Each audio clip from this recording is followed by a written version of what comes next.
Thank you. The chancellor's not here, but I'm sure he'll arrive in a very short time. There he is. Perfect.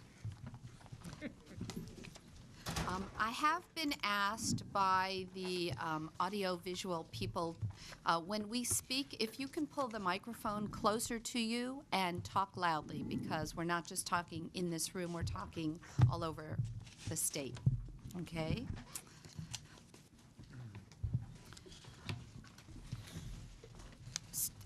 Executive Vice Chancellor Steve Bruckman would like to do some introductions for a minute.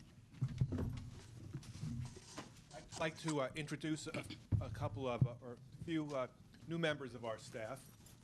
And so if they could stand up. First, Abby Seifert is an office technician in human resources. Okay. And then I think we have a couple people in accounting. April, would you like to introduce your new staff?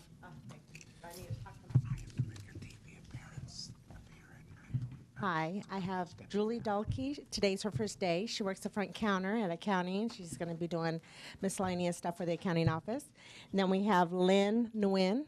She works with our grants, setting up our grants and contracts into our system. Thank you. And Maureen White.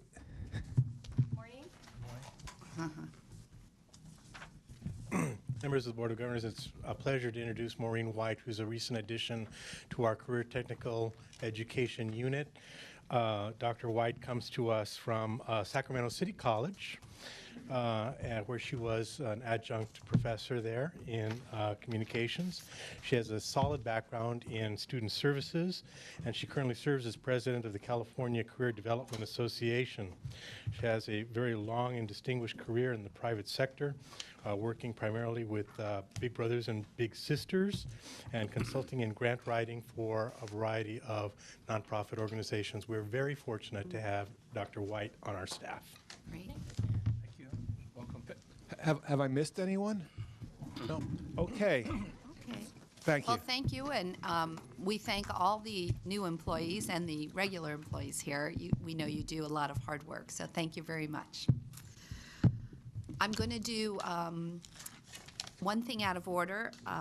Board member Pauline Larwood is going to be leaving our meeting earlier than we're adjourning, so I wanted her to have an opportunity to give her board member report.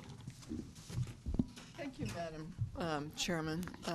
At the last meeting, I said that I would be attending the CCLC Legislative Conference, which I did, and I also said I would be going to Washington, D.C., which I did not do. It was snowed out, as everyone knows. But I would also like to share with all of you that I have decided not to seek reappointment for the Board of Governors, and this will be my last meeting, and I've appreciated working with all of you. It's great work that we do, and it's great work that the community college district office does as well, the chancellor's office. And so I commend all of you for the work that you will be doing, and I'll miss you. Thank you.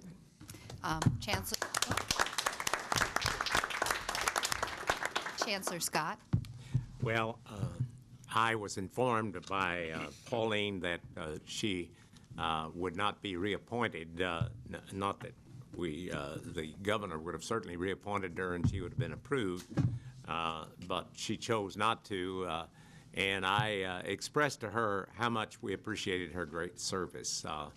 She is an experienced public official, having been first as a supervisor in Kern County, and then she has served very faithfully on the Kern Community College Board, Kern County Community College Board, I believe it's called. And I've always been deeply impressed by the insights that she adds to this board. She makes excellent comments. She is a wonderful public servant, and we're going to miss her a great deal. She is one of the two members of this particular board that are specifically picked as a result of being a member of a local board of trustees, and of course that gives to us a certain experience and so forth that is so helpful in our deliberations. So she's made an outstanding contribution to this board. We will miss her.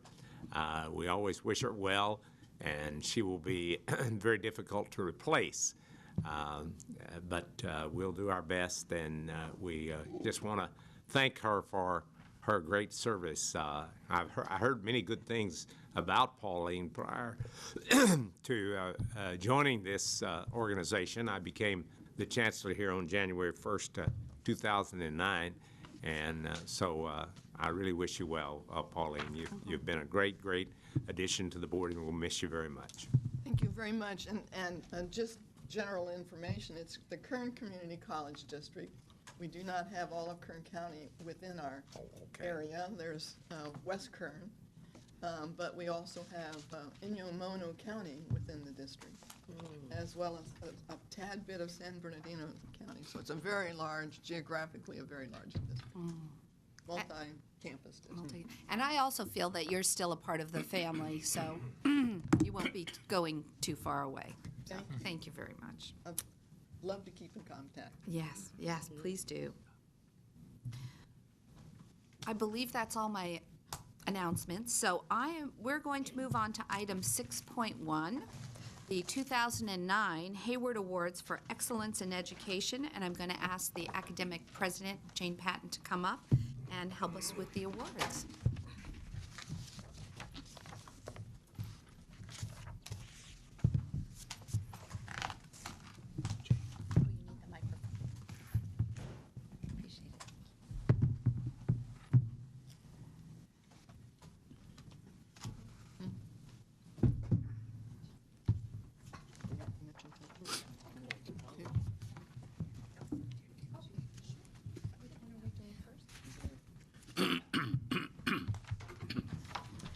Good morning.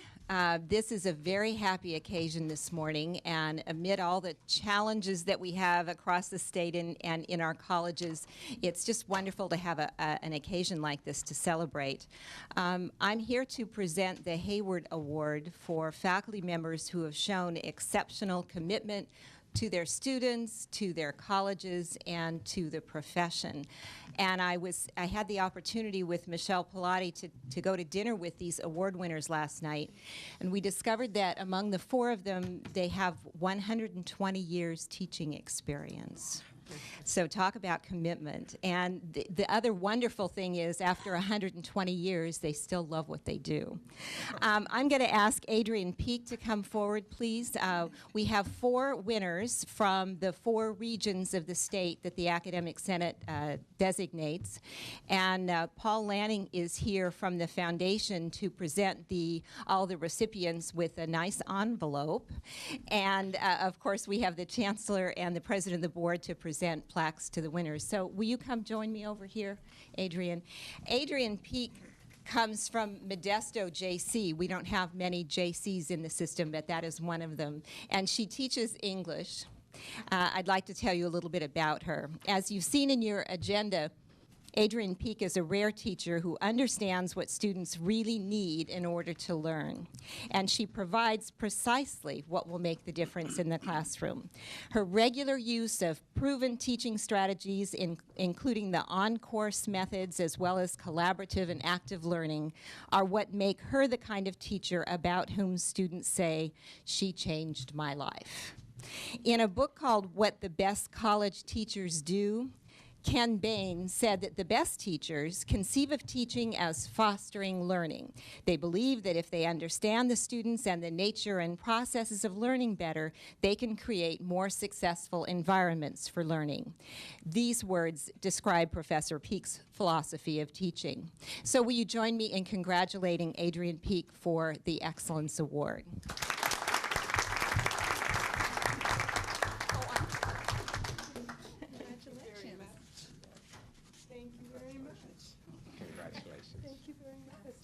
Thank you for your hard work. And I think we have a photo op. Show us your plaque. Not the Okay, thank you very much. Congratulations. Colin Craig. So I'd like to ask Marcy Allen Craig to come forward, please.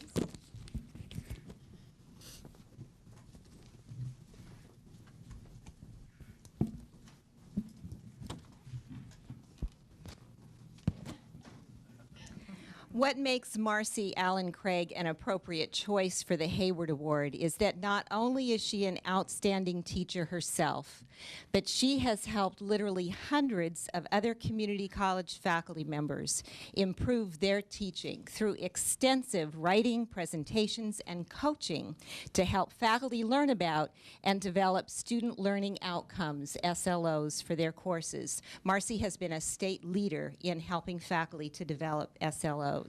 As you know, ACCJC mandates that we have in place effective measurements of student outcomes. Marcy, along with several other state leaders, has led those efforts so that all faculty in the state can effectively assess the learning and ultimately improve the student's experience in college.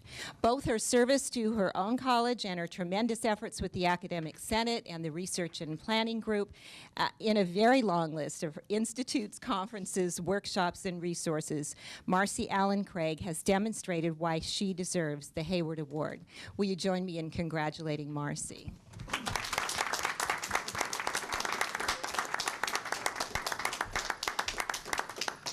Thank you very much. Okay, so we didn't close yet.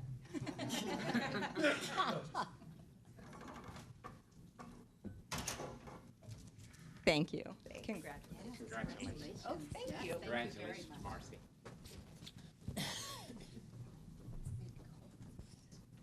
I'd like to ask Sid Culpus to come forward, please.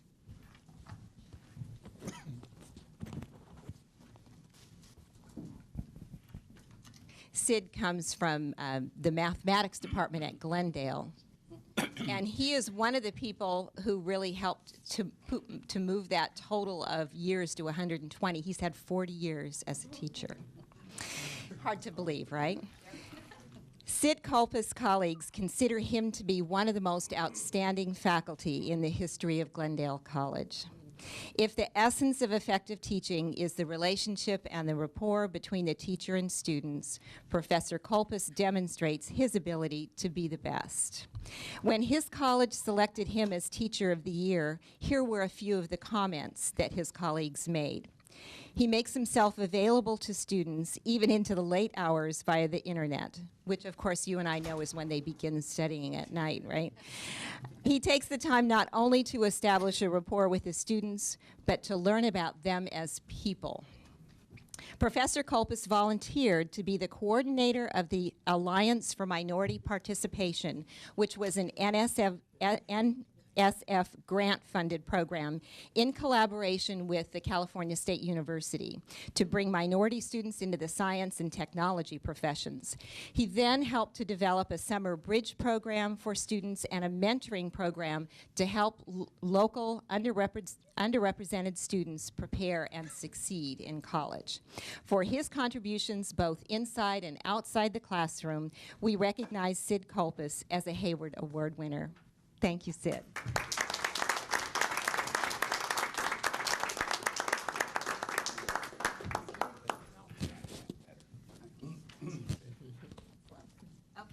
Picture.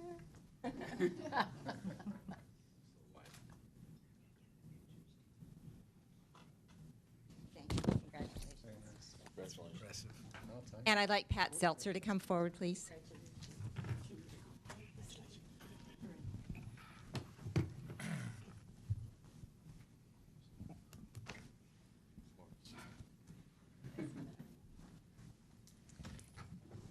Pat Setzer teaches music at Cuyamaca College.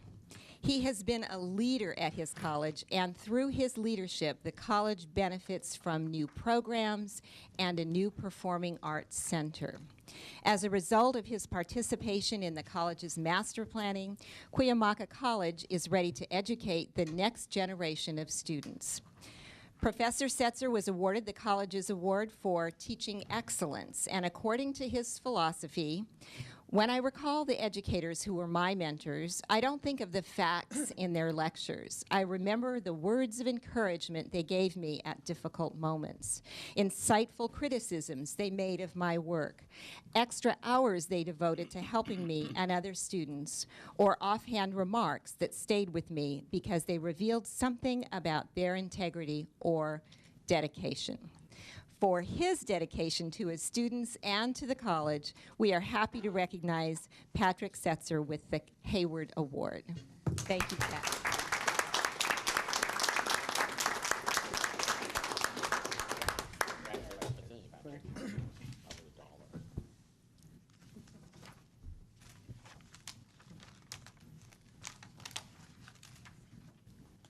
Thank you. Thank you all.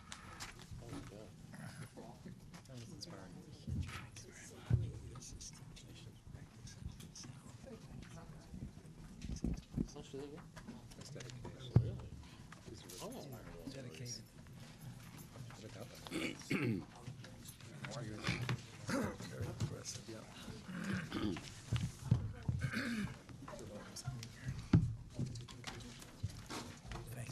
their report. Those are their covers. Thank you.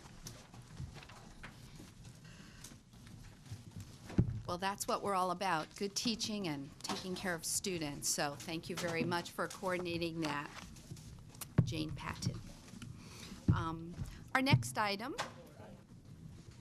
is item 7.1, and Executive Vice Chancellor Steve Bruckman is going to begin the discussion. Thank you. It's our pleasure today to report to the board on emergency preparedness. This is a relatively new area for the Chancellor's office. A few years ago, when Todd Burnett came on board, he sort of took the lead on this and was very effective in getting some grant funding to begin our work on emergency preparedness. It's not something that had been one of our functions in the past, but it was sadly well timed, because in the past few years there have been some very serious campus emergencies. And the fact that we've had a presence here at the Chancellor's office to provide some guidance has been very helpful. In the past couple years, Peter Wright has been heading up our emergency preparedness effort.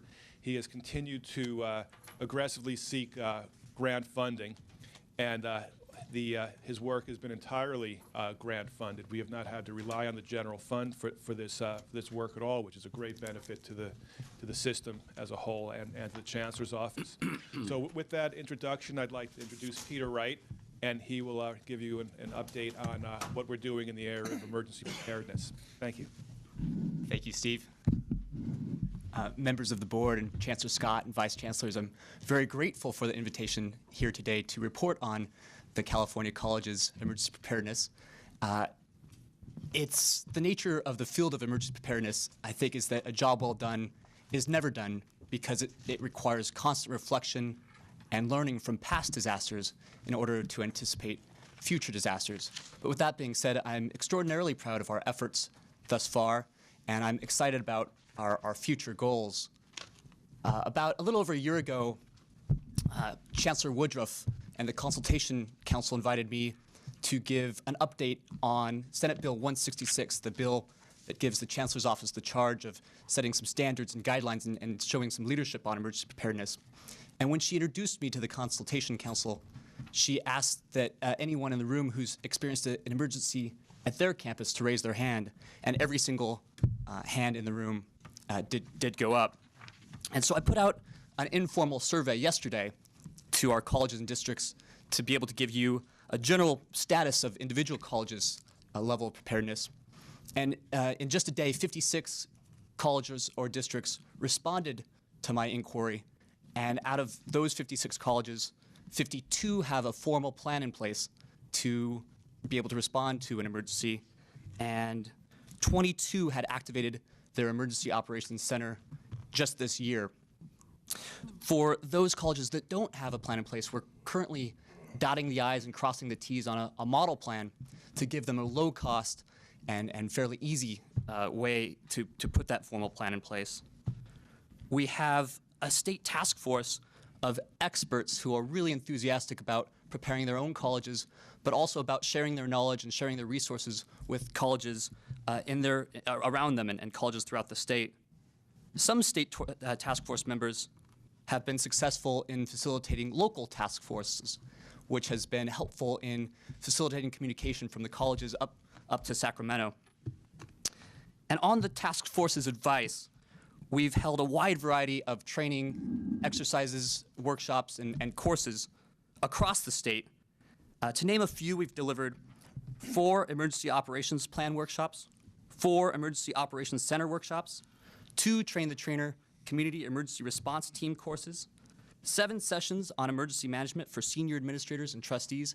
We were really appreciative to have board member Jeff Baum in one of our sessions in his duties as a trustee of Pasadena a few months ago. 6 pandemic influenza planning and preparedness courses, a seminar on emergency notification systems at Los Angeles City College. And so in one of these courses or another, we've trained over 600 members of our California Community Colleges family, and then they've gone on to their districts to disperse the information that they've learned at the courses.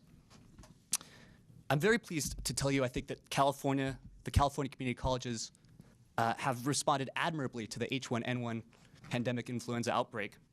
You may have seen a video that we produced, the Chancellor's Office produced, in partnership with Foothill De Anza Community College District, and that offered some pandemic facts and also some tips for prevention. Chancellor Scott was a star in our film, and we're grateful that he's stayed in Sacramento and not gone to Hollywood. But it was a popular video, and many colleges played it on their websites or even played it in class across their school. I'm told that over 13,000 doses of the H1N1 vaccine have been disseminated through our community colleges. I visited Bakersfield College last fall and saw the amazing sight of 2,000 vaccines being dispersed to the community by Bakersfield College's nursing students. So it was a drive-through format, so they drive their cars in, and a line of cars went all the way around the campus, and I'm told it went 2 miles down the street. And many other colleges and districts have partnered with their local health offices or local partners to also disperse vaccines. And I think that example there really emphasizes the community in community colleges, and it's a great service that they've provided. In his address to the League conference a few months ago, Chancellor Scott gave the advice for getting by in difficult times as prioritizing and thinking creatively and seeking outside funding sources. And I think these are exactly the same successful emergency these are the same behaviors that create really successful emergency management operations. In a recent survey, our task force identified the top system-wide priorities as providing more regional training and better utilizing technology to reach colleges that are far from urban centers, providing templates and facilitators for emergency response exercises, and enhancing our online toolbox of models, best practices, and resources. As far as seeking outside funding sources, as Vice Chancellor Bruckman said, this disaster-resistant California Community Colleges project is funded entirely by outside funding sources. We're the very proud recipients of a grant from the California Emergency Management Agency in the amount of $500,000. Additionally, we have also received through the foundation a modest grant from State Farm Insurance Company to enhance community college emergency response teams, and we're hopeful that that partnership will continue with greater funding. I'd like to close just by conveying my really heartfelt sympathies and condolences for the earthquake victims in Haiti and Chile. And I'm very impressed with the response at the colleges. Students and faculty members have come up with some really creative ways of helping the victims there by doing things like benefit concerts or lecture symposiums or holding fundraisers for admirable organizations like the Red Cross or Doctors Without Borders. So thank you for the opportunity to come to get to see you today, and I'd be glad to take questions if there are any. Absolutely. Member Izumi and Member Thomas. Well, first of all, I want to Thank you, Peter, for that excellent report. Very clear and very informative. So appreciate it very much. Just to hit on that issue of the unfortunate earthquakes that have taken place in Haiti and Chile, are there things that have gone on over there in those two places? I know it's very soon after the Chilean earthquake, but certainly with regard to Haiti, that our system has learned, about how to deal with, something of that, really gargantuan, proportions. It is absolutely tragic, and there will be lots of many, many good lessons from that. In the past, our system widely participated in the Great California Shakeout, which is a statewide earthquake drill. It happened this last November, and it was the largest earthquake drill ever. And colleges had different approaches to it, which is the beauty of the community colleges system. Some classes had a duck cover and hold drills in class, which just took a couple minutes. Others did some broader exercises and also incorporated some lesson plans about earthquake preparedness. It's one of the top risks our state face, and there's no doubt about that, is earthquake. Member Thomas? Thank you, and thank you for your report. I'm very concerned. You mentioned something about the number of colleges that had indicated they had plans in place. Do you have any sense of what does that mean? Does that mean the plan is sitting on the shelf somewhere, or does that mean it's actually an active plan? Because what I'm hearing from a number of colleagues, how the preparedness level is different among all 112 colleges, and I'm very concerned about when you anticipate that the preparedness level will actually get down to the staff level and the student level, so that all individuals feel a bit more comfortable and prepared for an emergency, as opposed to just maybe upper management level. So I absolutely agree with the premise that a plan is only effective if it is not on the shelf, but a living document, that it's active and it is exercised and rehearsed and practiced. So that's one of our priorities that we've identified, using some of our resources here in the Chancellor's office and some of our grant money to provide experts who can go to colleges, who can help facilitate exercises and practice the plan. Is that, and I think that students and faculty members appreciate the practice too, because they want to feel safe on campus. It's the #1 priority, I think, is ensuring a safe learning environment. Does that answer your question fully? I think it answers part of it, but I am concerned about the fact that the level of preparedness is going to be very different at the various colleges. And if you have a sense or a goal as to when you might expect that the majority of staff have in fact had some level of training. So part of the Senate Bill 166 guidelines got us together with, at the time it was the Governor's Office of Emergency Services. They've now merged into the California Emergency Management Agency. And we got together with them, and they helped us compile a training matrix that incorporates standard emergency response and preparedness courses from FEMA, and they emphasize the National Emergency Response, the National Incident Management System, or in California, our standard emergency management system. And we've identified who needs to take which courses. And these courses are pretty comprehensive. It wouldn't make sense for perhaps a faculty member to take all the courses, but there's some courses that they should certainly take that will help their awareness and help them be able to respond and get their students out. I would be glad to get you a copy of that matrix and the appendix that goes with it. Thank you. Chancellor Scott? Well, first I compliment Peter publicly for his excellent work in this area. In fact, it led to a dramatic increase in the funding. The $500,000 grant that he indicated to you was an increase from our past funding because of his leadership. When you see scenes like we do from Haiti and Chile, you can understand how valuable it is for our campuses to have emergency preparedness. I served as president of 2 colleges, And I remember in both colleges there were emergencies that arose. In Cypress College, we had an electrical outage over the entire campus, and suddenly the outage was caused as a result of I think it was a transformer that had blown, and we had to go. It was several days that we didn't have that, so we had to act accordingly.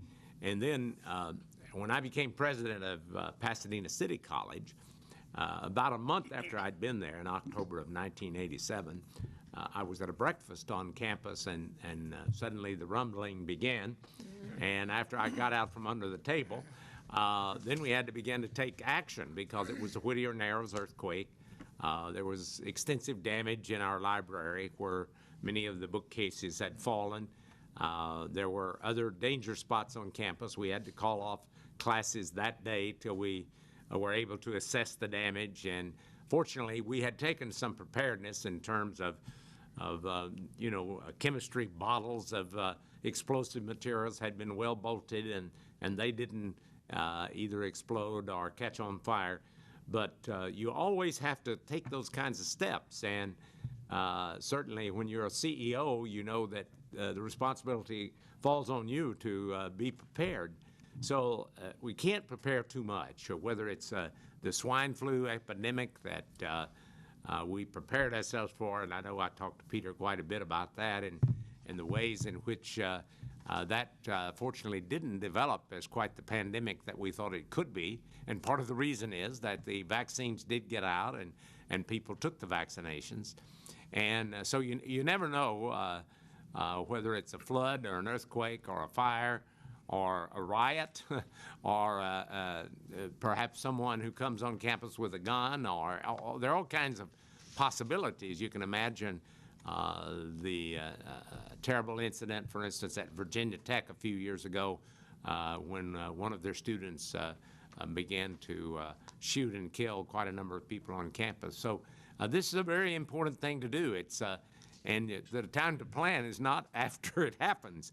The time to plan is before it happens, so that you have your plan in place.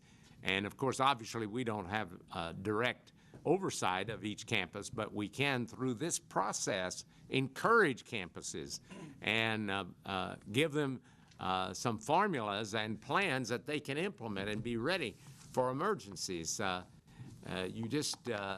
college campus, and when you start to think about many of our college campuses enroll 25, 30, 40,000 students, you can imagine it's like a small city, and things can happen.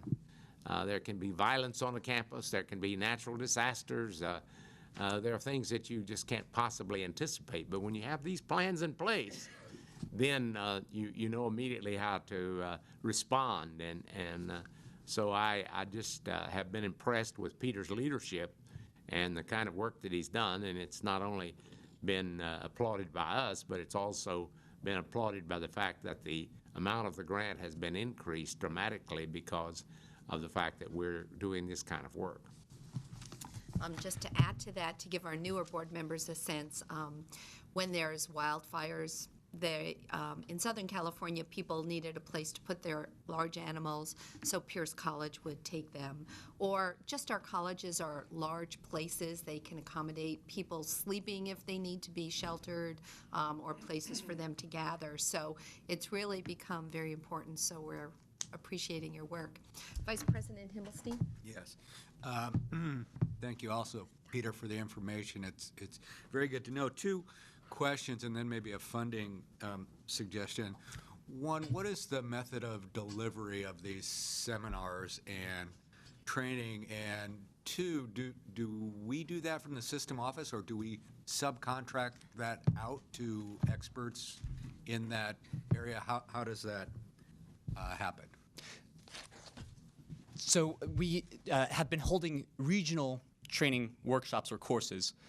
We try to get the same course offered in Los Angeles or the Inland Empire region up north in the Bay Area, generally around Sacramento or down in Bakersfield. And that's been working fairly well, though not quite well enough, because as you know, we're such a big state and a lot of our colleges are very rural and don't have the funds to travel to these training workshops. So we're working to find ways to better utilize technology online or video conferences to accomplish the training.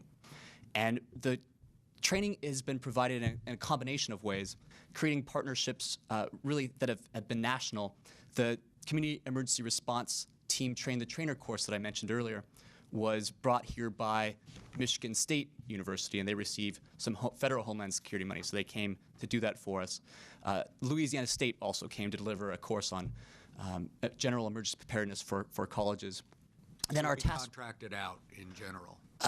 Yes, and then also I must mention our task force members because they're so generous with their time in organizing and designing training courses, and they deliver it just as volunteers or as in their positions as of employment at their college or district.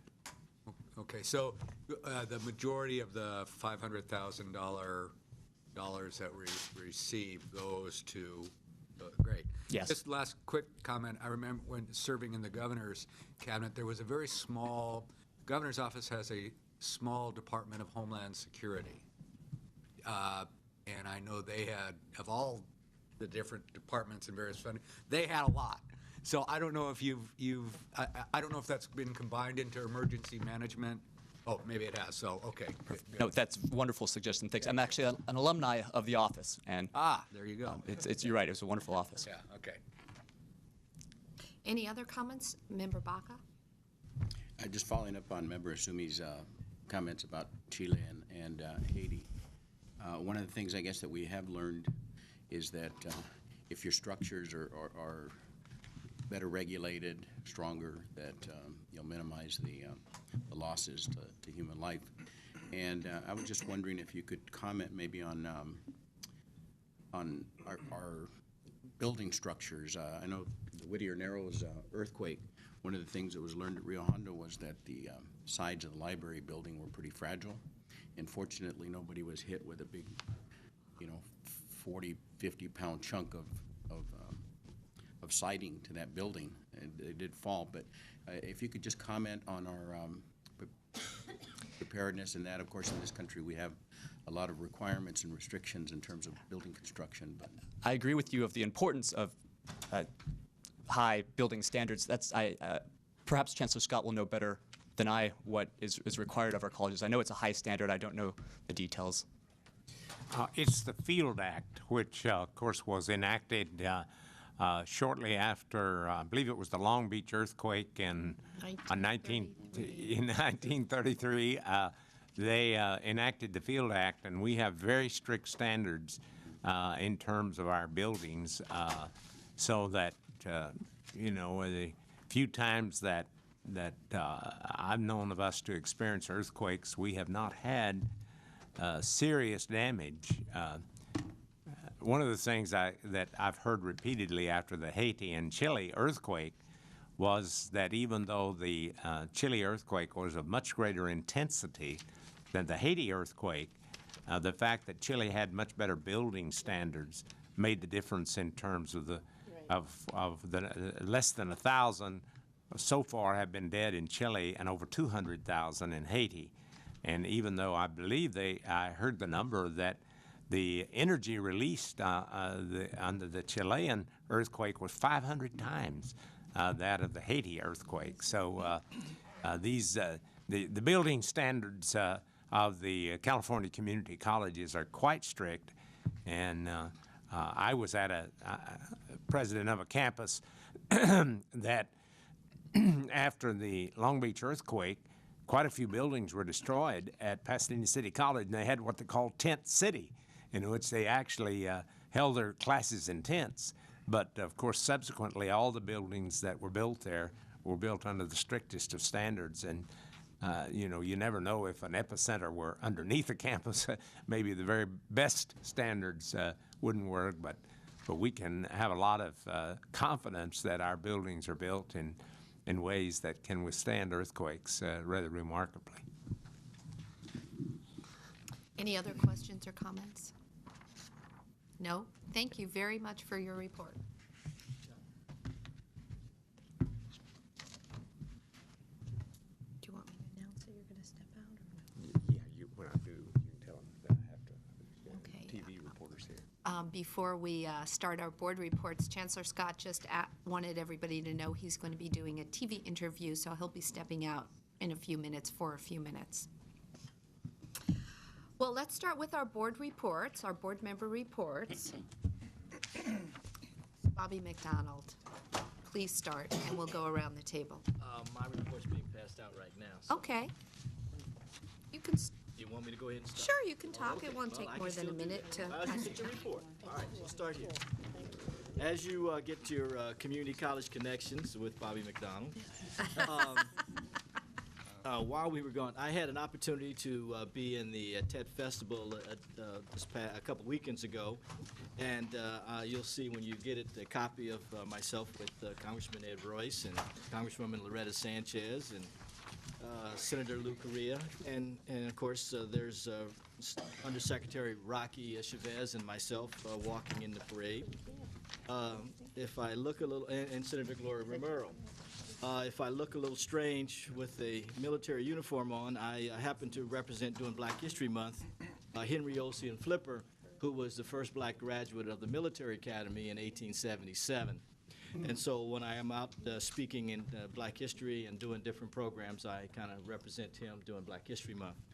So that's on the first page. On the second, the next page, I had an opportunity over the past years to collect a lot of Black history information and paraphernalia.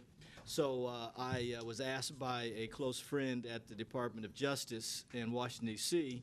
to send him some information on Black patriots and Black veterans. And so it's on display at the Department of Justice for Black History Month, and you can see some of the individuals there. I also had the opportunity, there was a feature on PBS station for Love of Liberty, the story of America's Black patriots that ran during Black History Month, and I had the opportunity on KOCE TV to do the voiceover for the promo for that movie, that presentation. And then again on the last page is some of the things that I did during Black History Month and the upcoming events that I'm going to do through March through April till I meet you again. That's my report. Thank you very much. Lots to digest. Ma'am. Board Member Price. Okay. Last month I attended the SSCCC meeting. They had some changes to their executive board. They were still planning for the March in March on March 22nd, which I will be attending. They were visited by Assemblymember Tirico, and they will be working with his office in support of AB 626, I think was the number. And I think that's it for last month. Okay, thank you. Assemblymember Ramos. I'm sorry. Say Assemblymember? That sounded really good to me. I guess my future has been revealed. I had a little a misfire. Sorry, No worries. Board No member. worries. I take it as a compliment. Thank you, Madam Chairwoman. Well, as a newer member of the board, I felt particularly compelled in the last couple of months since our last meeting to take some time to go to the campuses in my local area. And so I had the pleasure of meeting with Gil Stork, who is the current acting president of Cuesta College in San Luis Obispo, and also Dr. Jose Ortiz, who's the president of Hancock College in Santa Maria. I had very informative meetings with them and members of their senior staff, and frankly heard a lot about many of the tougher challenges and issues that came up in yesterday's conversation regarding cash flow issues and problems with capitalization of approved projects and that kind of thing. So I've certainly got some education and information of value to our continuing conversations about those issues. I've been invited to consider being nominated to the board of the Cuesta College Foundation, something I'm keeping under advisement. We're going to have conversations about that, and I'm going to see if that's something that I can balance in light of my new obligations with the foundation board here at the state level. I also had an opportunity, given another part of my life, to engage on a couple of occasions in the last month with Democratic National Committee Chairman Tim Kaine, who's become a friend. And in both of those conversations, I did mention to him, because of his close relationship with the President and the administration, the strong impulse to encourage added consideration for California in the whole agenda that is being laid out on community colleges by the president. You will remember that the president mentioned in his State of the Union address the import of supporting community colleges. And I think Governor Kane, who's the former governor of Virginia, understands, particularly on workforce issues, how important it is to invest in our colleges, and particularly the import of investing in California community colleges. He seems very interested in trying to continue to take that message to the White House. Regarding my evolving responsibilities and opportunities as a member of the foundation, I had an opportunity in the last couple of months to speak with several foundation senior executives and trustees who are influential in California and national philanthropy. And those include Bob Ross, who's the president of the California Endowment, Antonio Hernandez, who's the president of the California Community Foundation, Patricia Pineda, who runs the Toyota USA Foundation in New York, who is a Californian, Douglas Patino, who is a member of the Charles Stewart Mott Foundation Board and the former vice chancellor of the Cal State System, and Ophelia Bascal, who is the senior vice president for community investment and relations at PG&E. And obviously, not to get ahead of our foundation leadership, I didn't negotiate any prospective deals, but certainly got a strong indication that they would be prepared to meet with both the chancellor and the president of the foundation to discuss opportunities to work with us. And that's just a small handful of other individuals that I hope to target going forward in that work. So thanks for your patience with my lengthy report. Oh, thank you very much. We appreciate your hard work, and you're off and running. I assume Board Member McDougall does not have much of a report since it's only been one day. Okay. Board Member Azumi. Thank you very much, President Malumed. I hope that one day it will be Assembly Member Ramos. And then we'll be coming to you on Advocacy Day. I just have a very short report. I had the opportunity to attend with my colleague Barbara Davis-Lyman to the Asian Pacific Youth Leadership Program reception and dinner. And that was a very successful event with Warren Furutani, who was one of the honorees and who was here addressing us not too many days before that. So that was very successful.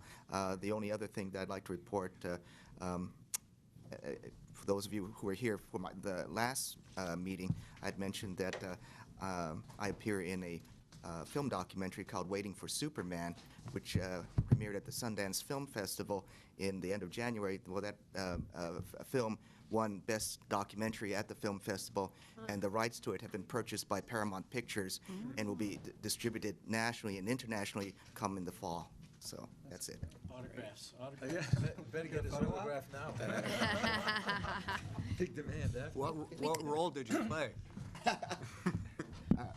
I was a standing extra for myself. So Henry, you know where to go get your funding for Assembly now, okay? Board Member Baca. Well, again, I'd like to welcome members McDougall and Davis-Lockyer, and I think they're both excellent people to join us here on this board. I am looking forward to the Washington trip. I think that's going to be very fruitful. I'm really looking forward to that. And I want to thank Member McDonald for his leadership with veterans. We're moving right along, and a lot of that is owed to his insistence that we move in that direction, and I know that we're all very supportive of that goal for this year. And just the last thing, I'd like to recognize some of the work that Jane Patton and Michelle Pilati and the Academic Senate have done.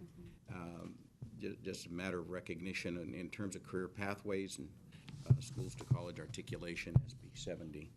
They've been working on that credit by exam, and the work that they've done has been, I think, is very, again, very fruitful for laying a foundation for relationships between the community colleges and K-12. And of course, they've been working also on the early assessment program, which is another effort that is intersegmental. And just one comment with regard to transfer, because we have been paying a lot of attention to it over the last few months. But I think as we discuss these things, that we not forget that, or not give enough emphasis to the fact that the CSU and the UC just don't have a lot of seats, and that's certainly the biggest obstacle to transfer. Thank you. Thank you. Member Davis-Lyman? Thank you very much. Board Member Izumi gave a wonderful report on this great reception for leadership. We are in such good hands with the leaders that are being trained and coming up within our state. I also want to acknowledge FAC yesterday and our invitation to their breakfast.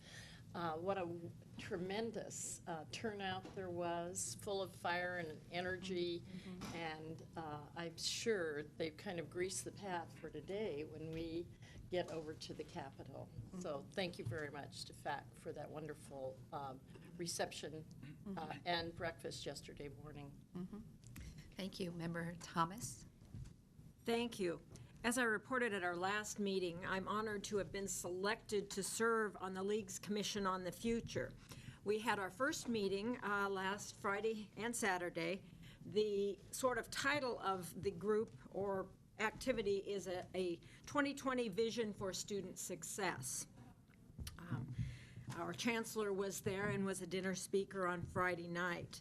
The 33-member commission is charged with studying effective policy and practice changes that will enable the system to increase the number of students who have access to and are able to complete high-quality degree certificates and transfer pathways in our community colleges. That's a pretty lofty goal. The commission is scheduled to meet 3 times, and our first meeting was last weekend. We will meet again in April, and the final meeting in June. And I just wanted to give the board members a sense of the kinds of speakers that were presented. The structure was that there was, to provide a foundation, equal footing for the 33 members, there was a great deal of speakers and presenters, and then the next meetings will be more deliberation and discussion about priorities. And so we heard from Kay McClenny, and she's Community College Survey of Student Engagement, the national perspective. Paul Navarro gave a perspective from the governor's office. Hans Johnson from the Public Policy Institute of California. Nancy Shulock from the Institute of Higher Education, Leadership, and Policy. A social justice perspective was presented from Policy Link in California Tomorrow. Paul Steenhausen from the LAO. And Christopher Cabalden, who was there at least in the role as a consultant for the New America Foundation. And then, of course, Chancellor Scott also was a dinner speaker. And then on Saturday, Patrick Perry did a presentation on the system initiatives data that we have within the system. The group then broke into subgroups that will begin preliminary work and discussion on some of the most promising recommendations found among 24 key reports related to fiscal and academic policy and practice, state and local accountability for student success. So then within the next few weeks, League staff will be sending out a newsletter, and so I wanted to alert board members and members of the audience to watch for that newsletter to better describe what kinds of activities are going on, what the intent is to come out with basically a report or a document about what the commissioners feel are the directions that community colleges ought to think about going in the future, both policy, et cetera, and obviously the League recognizes that whatever may come out are only going to be recommendations, and so then it will be up to others, various boards and groups, to take those and either do something with them or not. And there is a page, the commission has a page on the League's website, so if you're interested in finding out and seeing some of the documentation, it's intended to be a very transparent operation, so certainly anyone can look at the documentation, provide your own input, and I would be happy to take that forward. And that the commission's webpage is off of the League's website. That's my report. Thank you very much. Member Reed? Thank you. I'd like to start with the foundation. I'm pleased to say that in the last couple of months we've had a number of meetings with the investment committee of the foundation and we have selected J.P. Morgan in San Francisco to manage our funds for us, and we've developed a very defined structure for handling those investments over a long period of time. So I'm very encouraged by the work that the Foundation's doing in regards to that. Secondly, I have had the opportunity of spending quite a bit of time on my local college campus, and as recently as last Friday, I shared a panel discussion with Assemblywoman Connie Conway from our area, and we discussed with Sandra Serrano is our chancellor for the Kern district, and she's leading a leadership program in her district to encourage her faculty as well as classified to aspire to higher levels of achievement in their careers. And we had a really successful session on Friday relative to that, and I think that program could well be a model for other colleges. The other issues is that I participated in for the first time, having been a graduate of Porterville College, if you will. We had about 900 students come to our local campus from 3 different high schools, and they participated in a day-long activity, and we had a motivational speaker, but also about 5 or 6 of us that had graduated many years ago also talked about our successes in the community as well as having gained, from attending Porterville College. And then our students then spent the rest of the day talking with faculty and looking at programs that our college had to offer. And it was very rewarding, I think, for those students to come on campus and have that day at Porterville. So we're doing some pretty good things, even in our local community. So thank you. Yes, great. Thank you. Vice President Himmelstein. Yes, just one thing. In my role at the University of San Diego, I teach one class a year, and it's called the Politics of Educational Policy Development. And it's primarily third-year law students aspiring to go into education, law and graduate education students. And each year I take them up to Sacramento and meet some of my former colleagues and try to show them how the sausage is actually made here and why. And I just wanted to take a minute to thank Vice Chancellor Bruckman for meeting with my students, who were very generous with his time, explained how our system worked, how this office worked, with some of the legal issues. And I also want to thank Eric Skinner as well, who did the same last year for me. It was really, really valuable to our students, and hopefully some of those folks one day will replace these gentlemen and do as good a job. So thank you both publicly. Thank you. And my report includes a few items. I also went to the League Conference here in Sacramento at the end of January and enjoyed it. And I spoke, though not formally, about our Board of Governors having some sort of presence at their future conferences. And they're agreeable, so I need to firm that up.